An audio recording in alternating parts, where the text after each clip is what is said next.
Alright, this video here will be to demonstrate and explain some upcoming errata. It's actually in 1.5 days, so I'm guessing that most of the time it's getting viewed, it's going to be not upcoming, it's going to be current errata.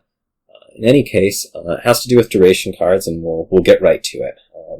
The Menagerie rulebook now says, this is coming as a result of a Menagerie reprint. Menagerie has 4 duration cards. Duration cards are orange and have abilities that affect future turns. Well, we don't have any of the duration cards for Menagerie, but here we have 4 nice duration cards for us to consider for this. Duration cards are not discarded in cleanup if they have something left to do on a future turn. They stay in play until the cleanup of the last turns they do something. This is not a change. You play a war if you leave it out for your next turn so that you know that you have +2 cards and +1 buy. The change comes if a duration card leaves play somehow, it stops doing things on future turns. Somehow, Menagerie has a few of these, which is probably why this errata is being considered with Menagerie. And in fact, we have one of them here. Way of the Horse, return this to its pile. Now, if you just played a war with Way of the Horse, it'd leave play, you wouldn't even be thinking, like, how would I get this on my future turn, right? I just played it with Way of the Horse, it's +2 cards, +1 action. That's not supposed to do anything. What happens is that if you have an action repeater, which we do have right here in Throne Room, what could happen is that you would Throne Room, and then you'd play a Wharf with it, and so you get +2 cards, +1 buy, and then you would Way of the Horse the Wharf, because you're being tricky. Like, why would you Way of the Horse a Wharf? Like, this is such a good card, why are you getting rid of it? Anyways, you'd throw in the Wharf, and so you'd think, like, off my first play, I'm still supposed to get +2 cards and +1 buy next turn, but no, that's the old way. The new way is that the Wharf is out of play. You returned it to its pile, and so, when I'm going to my next turn, there's going to be nothing in play that says I should get +2 cards and +1 buy on my next turn, so I don't. It's pretty simple, right? Like, I don't have this Wharf in play, why would I get an effect from it? Makes sense. Okay, next bit. Additionally, if a duration card is played extra times by a card such as Mastermind, or, Throne Room because it's from the base set and it's like a normal way to repeat cards instead of Mastermind, that card also stays in play until the duration is discarded, to track the fact that the duration of this card was played extra times. This is something that has always been the case. If you Throne Room a Wharf, you're going to get +2 cards, +1 buy. You're going to get +2 cards, +1 buy now. And on your next turn, you're going to conveniently have the Throne Room sitting right there with the Wharf to remind you that it was doubled. And so now, you have Throne Room. It looks like it was on a Wharf. Get +4 cards, +2 buys for the next turn. Amazing. Now here's the change. And that effect, that is the additional effect, also ends if that card, that is the action repeater, also leaves play. And you can see here that there's Way of the Horse that could possibly have us have our Throne Room leave play. We do something really fancy. We could Throne Room, a Wharf, play it a bunch of times, and then on the second play of the Throne Room, we're going to Way of the Horse it, and suddenly, oh gosh, this Wharf that, if I had just kept this Throne Room play, would have been +4 cards, +2 buys. Let's show my next turn's now. It would be +2 cards and +1 buy. Again, what are you doing horsing your Throne Room? Like, gosh, I had to rig this kingdom to get Throne Room, Way of the Horse, and Wharf all in the same kingdom, and now you're trying to get rid of your Throne Rooms that you so uneasily acquired? Like, gosh, what are you doing? Anyways, now you can't do that, so don't try to do it. You can still horse your Throne Room. You just won't get nice duration effects on the next turn. There's a last little bit here that is coming in the form of Overlord. There's 2 things I want to explain about that. The first is Overlord's getting its errata. It now says non-command, non-duration. Again, this is a tracking thing. Like, before you could Overlord a Wharf, and then on your next turn it gets back to you, and you have to remember, did you Overlord a Wharf? Did you Overlord a Highwayman? Did you Overlord a Lighthouse? Probably Overlord a Wharf because it's the best card, but you don't know. So you no longer are even going to be given the opportunity to have to remember that. And the second thing is, again, with this action repeater duration part, very similar to, how we said, this second Throne Room that I play is going to leave play. Actually, you only need the first one with Overlord. Like, I'm going to Overlord Throne Room, and then I'm going to play a Wharf with it, The throne room is never in play, and so you're only going to get +2 cards and +1 buy at the start of your next turn. Overlord's going to leave play, that's fine. So with that, let's go on to our little demonstration here. What's going to happen is you can see that I have an alter ego opponent, and what the alter ego opponent's going to do is it's going to give us a nice demonstration on Lighthouse. So what it's going to do is it's going to go up and it's going to try to get 1 Highwayman and it's going to buy a bunch of black cats.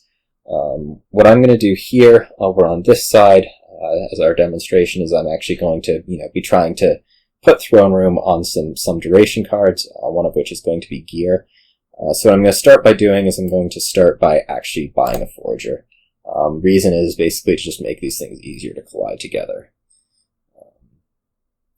Similarly, other side's going to be thinning down a bit just so that when we inevitably get to where we want it to be playing black cats, it will have one in hand. So, with the forger, I'm going to take a gear. This is generally a strong open. I'm not exactly going to be playing like the most amazing Dominion over on this side. As I say, this is for demonstration, and so we're going to be doing this for demonstration.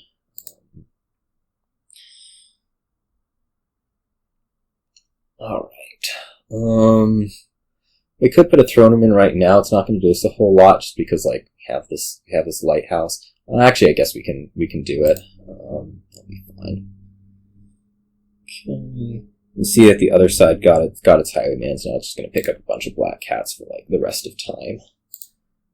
So select those two, get ourselves gear.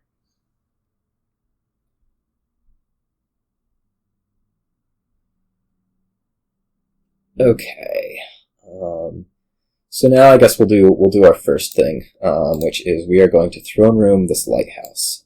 We are going to play it once normally, and we are going to horse it. And this says Lighthouse will stop functioning after this turn. We'll talk a little bit more about what after this turn means, but we got our +1 coin from Lighthouse for this turn, and we'll see what happens next turn. Here I'm going to pick up Lighthouse and throne room. Just keep trying to put these things together. Alright, looks like we're going to be able to throw in a gear next turn and do our next demonstration. I'm actually going to pick up an Overlord right here, just for fun.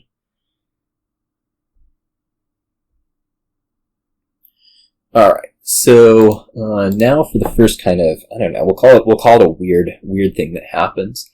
So I'm going to go ahead and I'm going to throw in this gear. I'm going to set aside 2 coppers, and then I'm going to horse the gear. And what you'll see here is that, in addition to our nice message like before with the lighthouse, gear will stop functioning after this turn, there's another one which says leaving 2 coppers set aside forever. And, we set aside 2 coppers. There's no gear to tell us put these back into our hand, and so they're just going to stay there. They're gonna be there forever, and that's how it's gonna be. We just thinned 2 coppers. Is this a good thing to do? Well, first of all, we took 3 cards to do it, so maybe it's not going to appear in every game. Maybe it is, maybe it isn't. Maybe we'd rather still have that gear. We could have kept the gear, and we could have kept the 2 coppers, and maybe we could have forged them later, and we'd still have a gear. We wouldn't have wasted on this one shot, but we did because I'm demonstrating. Anyways, pay off some debt. Okay. Have our other side continue to make this really intimidating black cat stack. That's not that intimidating, right? Go ahead. What am I going to do here? Let's just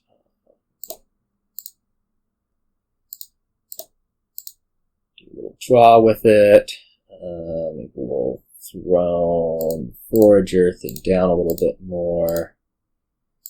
And I'll go ahead and buy another Overlord.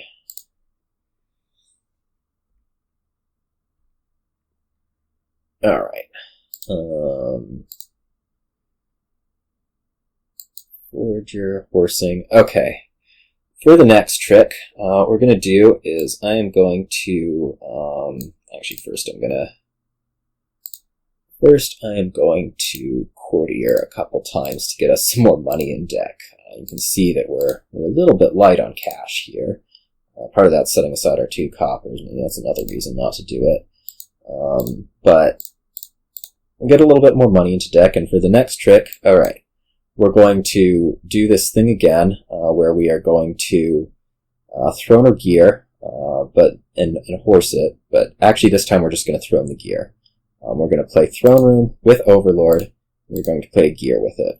Set aside nothing, and then I'm going to set aside 2 coppers. And so you'll see again, a copy of gear will stop functioning after this turn.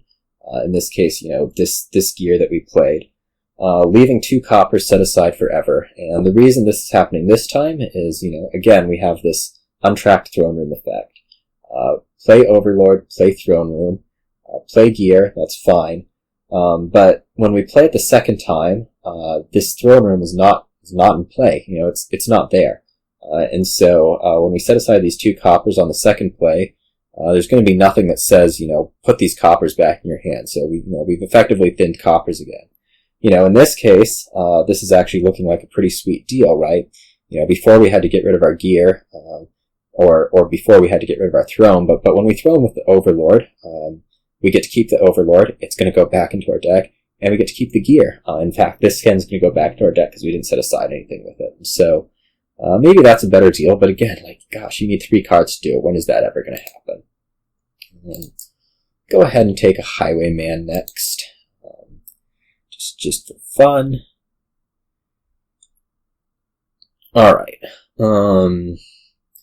Let's go ahead and do our little village draw trick again. Next thing I'm going to do is I am going to practice. I'm going to practice this Highwayman, and what you're going to see when we practice the Highwayman is that we play it twice, and in fact, at the start of our next turn, we are going to get a nice +6 cards. You can see that over here, we just totally disrupted our opponent, and they were able to get the last black cat anyways, but you can see that we're getting the double Highwayman effect. We got this back into hand. And so that's pretty incredible, right?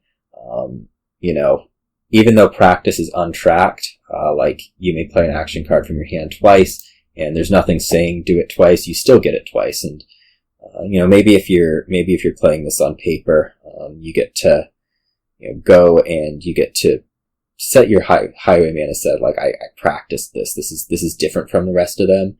Whereas something like an untracked Throne Room, what are you doing here? Anyways, so these things like practice, like Citadel, these will still end up working twice. I'm noticing that I didn't leave myself a Lighthouse here, so what I'm going to do here is I'm just going to actually just set a whole bunch of stuff aside with gear.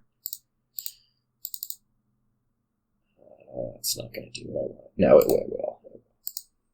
I'm going to set aside a whole bunch of stuff with gear. Play the Highwayman twice again.